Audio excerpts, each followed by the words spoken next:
बिस्मिल्लाहिर्रहमानिर्रहीम। अस्सलाम वालेकुम। मेरे पाकिस्तानियों, एस्टेब्लिशमेंट और इमरान खान के दरमियान मुज़ाकरात का हर तरफ चर्चा है। जो पीडीएम के करीबी सहाफ़ी हैं वो इन मुज़ाकरात को नाकाम कह रहे हैं कि ये मुज़ाकरात नाकाम हो चुके हैं। दूसरी जानिब तहरीक इंसाफ के लोग एस्टेब्लिशमेंट और इमरान खान के दरमियान मुज़ाकरात को कामयाब करार दे रहे हैं। ना ये मुज़ाकरात अभी कामयाब हुए हैं और ना ही नाकाम। ये मुज़ाकरात अभी कामयाबी और नाकामी के बीच में सफ़र कर रहे हैं। देखें यहाँ मसला क्या है। अगर एस्टेब्लिशमेंट और इमरान खान के दरमियान मामलात ठीक करने की कोशिश की जाएगी तो बाकी जो सियासी जमातें हैं वो कहीं न कहीं पर इन मामलात को ख़राब करने की कोशिश करेंगी, क्योंकि इन जमातों की अपनी कोई क्रेडिबिलिटी तो है नहीं। ये हमेशा एस्टेब्लिशमेंट का सहारा लेकर चलती हैं। इमरान खान के दौरे हुकूमत में इन पार्टियों ने इदारों के ख़िलाफ़ कैसा कैसा जहर नहीं उगला। आर्मी चीफ और जनरल्स के नाम लेकर उन्हें धमकियां दी गईं। असल में इनका रोना धोना होता ही इसीलिए है कि आप हमें सहारा दें। इमरान खान लफ्ज़ इस्तेमाल करते हैं न्यूट्रल, तो इदारे कभी भी न्यूट्रल नहीं होते। जो भी हुकूमत हो उनके साथ चलते हैं और ऐसे भी साथ नहीं होते कि हर मामले में इनको सपोर्ट दी जाए। अगर मुल्क के हर मसले में एस्टेब्लिशमेंट ने ही दखल अंदाजी देनी है तो फिर ये भांड बैठाने का फ़ायदा क्या है, जिनसे ना मईशत संभाली जाती है ना ही सैलाब संभाले जाते हैं। इसीलिए इनकी कोई साख नहीं है।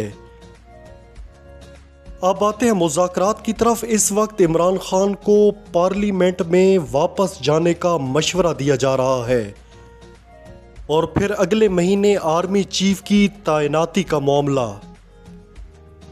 इमरान खान साहब चाहते हैं कि नया आर्मी चीफ शहबाज शरीफ को नहीं लगाना चाहिए। तो यहाँ अभी सब कुछ दरमियान में चल रहा है। कल जो खबरें हमें मिली उससे लग रहा था कि ये मामलात हल होने के करीब हैं। जाहिर है दोनों तरफ से प्रोपेगेंडा तो चलता रहेगा। आजकल सोशल मीडिया का दौर है तो ट्विटर के ज़रिए एक दूसरे पर वार चलते रहेंगे। एक दूसरे को झूठा और सच्चा साबित करने का ये सिलसिला लगा रहेगा। मगर ये मुज़ाकरात अभी जारी हैं, ना ही कामयाब हुए हैं और ना ही नाकाम। जिन बातों पर डेडलॉक बरकरार है, अब इससे निकलना कैसे है, ये इन 10 दिनों के अंदर सब कुछ सामने आ जाएगा। मगर एक बात याद रखें कि जब प्रोपेगेंडे चल रहे होते हैं तो कुछ खबरें हकीकत पर भी मबनी होती हैं। ये नहीं कि सारा का सारा सच या झूठ होता है। मैंने शुरू में एक बात की है कि जब भी एस्टेब्लिशमेंट इमरान खान के साथ मामलात ठीक करने के लिए बैठेगी तो उधर दूसरी तरफ आग ज़रूर भड़केगी। पीडीएम के मुताबिक तो अभी भी इमरान खान लाडला है। हुकूमत में रहकर भी जवेद लतीफ़ और दूसरे लोग क्यों इदारों पर चढ़ाई कर देते हैं।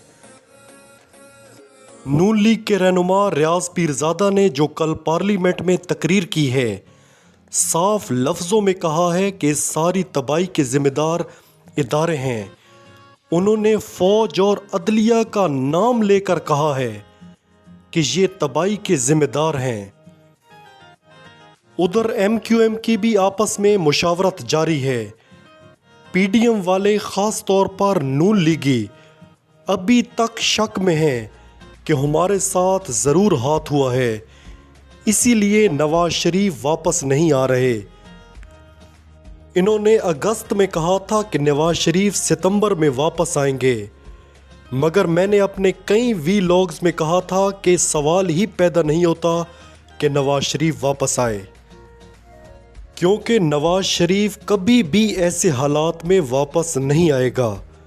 जो थोड़ा बहुत वो लंदन में सुकून का सांस ले रहा है यहाँ तो उसका दम घुटने लगेगा। ये लोग अभी तक शक में मुब्तला हैं। जब इलेक्शन अनाउंस होंगे फिर जाकर कहीं नवाज शरीफ के वापस आने का इम्कान है। ये किसी कीमत पर भी नहीं चाहेंगे कि इमरान खान के दोबारा एस्टेब्लिशमेंट से ताल्लुकात बेहतर हों। आने वाले 5-6 दिनों में सब कुछ वाज़े हो जाएगा कि इमरान खान साहब लॉन्ग मार्च का ऐलान करेंगे या ये मामलात हल हो जाएंगे।